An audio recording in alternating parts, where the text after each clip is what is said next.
Estava dando uma estudada aqui sobre uns assuntos de medicina, de pneumologia, e me veio uma história à cabeça recente de um fato que eu queria contar para vocês compartilhar.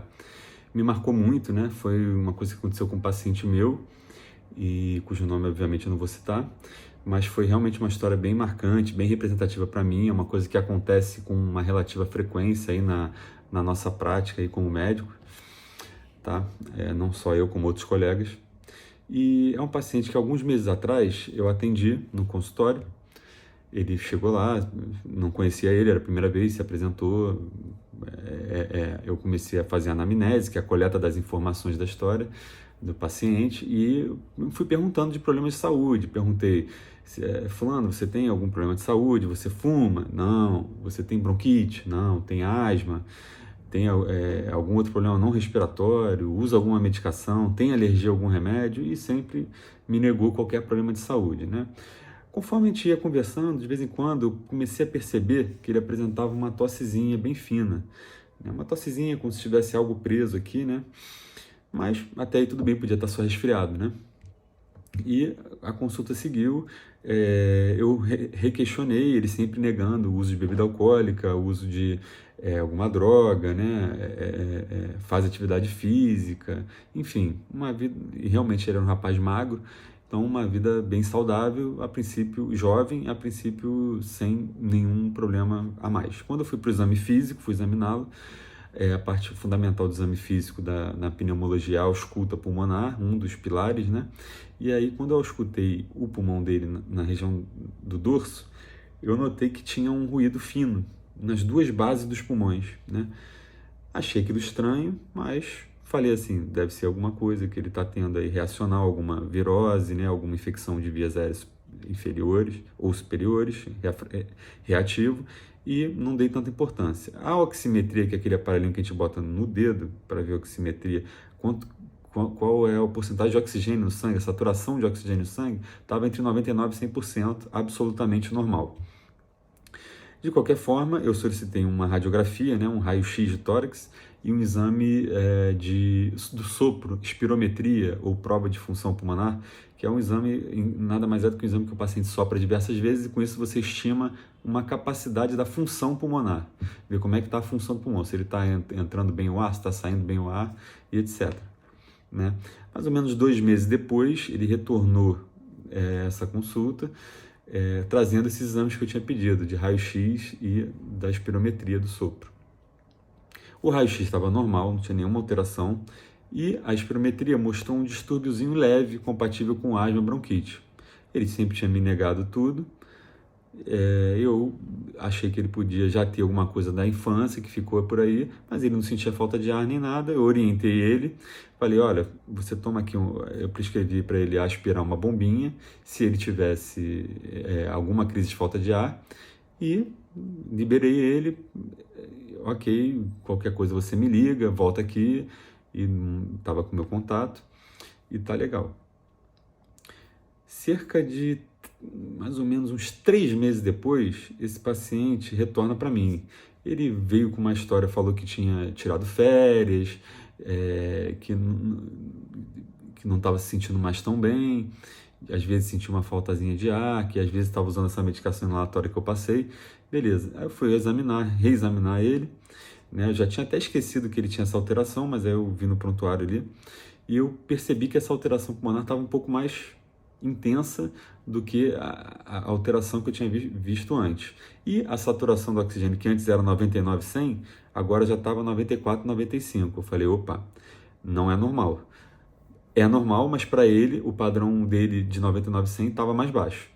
Né? E requestionei ele sobre os hábitos de vida, de saúde, etc., e sempre negando tudo.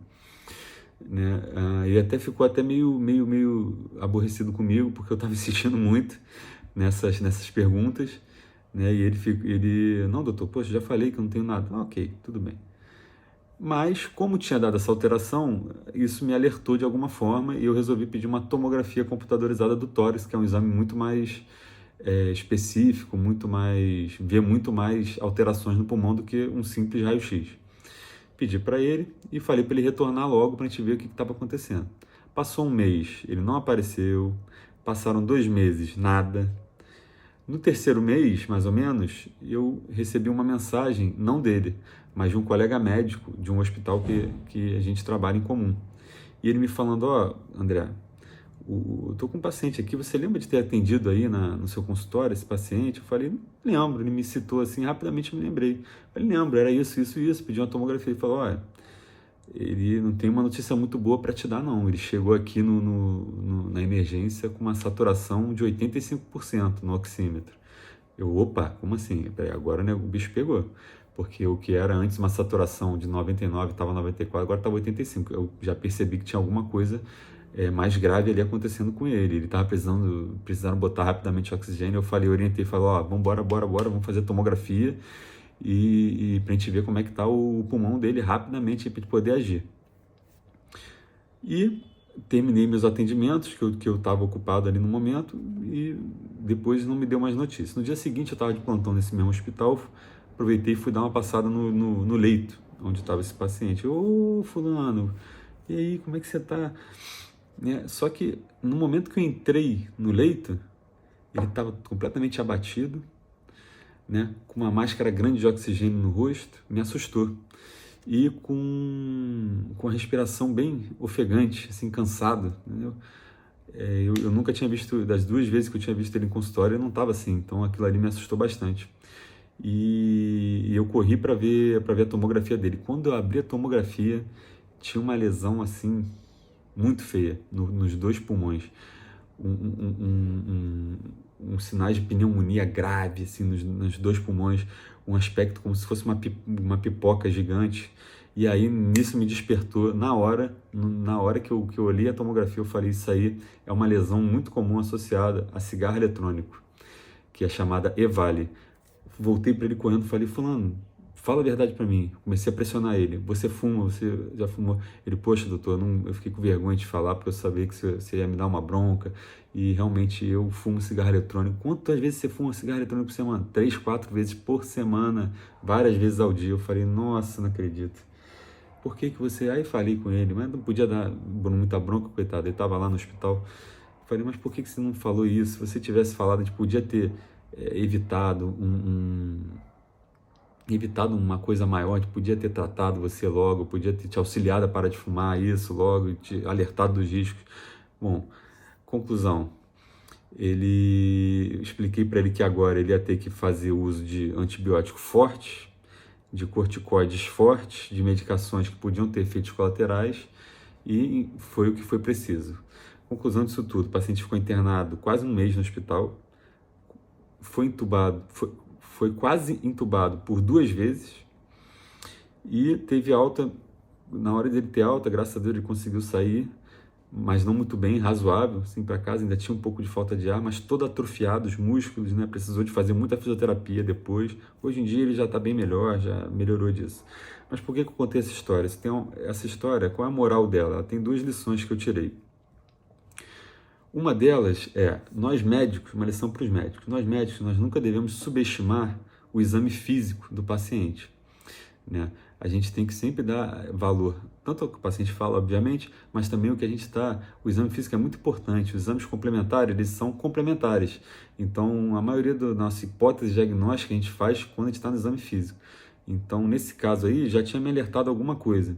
Só que, como ele não retornou também, a gente não conseguiu concluir nada. Então, o exame físico para nós médicos é muito importante. E a segunda lição que a gente tira disso é nunca minta para o seu médico. Porque o que acontece? O diagnóstico não é uma mágica.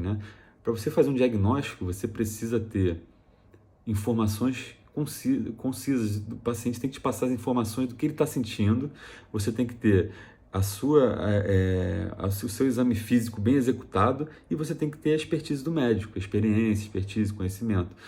Não é uma coisa só, então não adianta você achar que é uma mágica, você não vai falar nada, o médico vai adivinhar o que você tem. Muitas vezes não vai acontecer. Se não for uma coisa muito óbvia, ele precisa formular hipóteses diagnósticas, assim que a medicina funciona.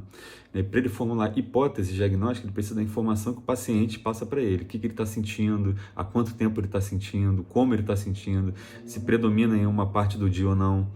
Então, era mais isso que eu queria falar aqui. para a gente sempre dar valor a esses pontos, né? E para a gente poder refinar, apurar mais a nossa prática da médica, tanto para quem é médico quanto para quem está do outro lado é paciente, né? No final, os dois querem o mesmo objetivo, visam o bem comum do paciente, tá bom? Essa é a dica aí essa história que eu queria contar para vocês. Espero que tenham gostado e tirem alguma lição boa dessa história aí para nossa prática do dia a dia, tá bom? Um grande abraço, até a próxima.